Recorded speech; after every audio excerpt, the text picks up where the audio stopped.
nous venons d'organiser une journée d'évaluation à l'endroit des médecins-chefs de province sanitaire et des médecins-chefs de district sanitaire de tout le pays, où nous avons analysé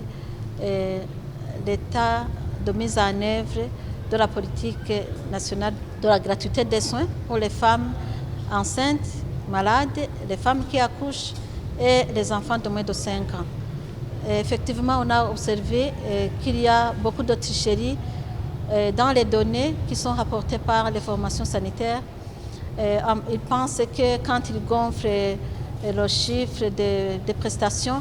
ils peuvent recevoir beaucoup d'argent, mais en réalité, nous avons remarqué que ces tricheries qu'ils font, ils font ruiner l'hôpital parce qu'à la fin, quand la prestation n'est pas acceptée, l'hôpital ne reçoit pas le budget retour d'investissement que le gouvernement doit réinjecter au niveau des formations sanitaires. Et nous avons vu que c'est une grande erreur qu'il faut corriger le plus rapidement possible parce que ça fait que les structures n'aient pas de budget suffisant pour pouvoir continuer à soigner le personnel. Aussi, nous avons remarqué qu'il y a une grande insuffisance au niveau de l'utilisation de la carte CAM et nous avons recommandé, nous nous sommes convenus que tous les hôpitaux et tous les niveaux doivent recevoir les patients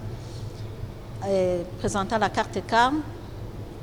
et les hôpitaux nationaux aussi, y compris, mais pour les hôpitaux nationaux, ils doivent aussi respecter le circuit du malade, sinon tous les malades pourront se présenter directement au niveau des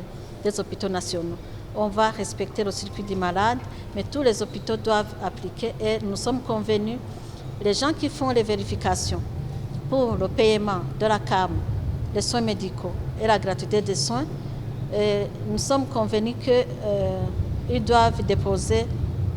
chaque mois les factures vérifiées et nous allons les soumettre au ministère des Finances sans retard. Et c'est au ministère des Finances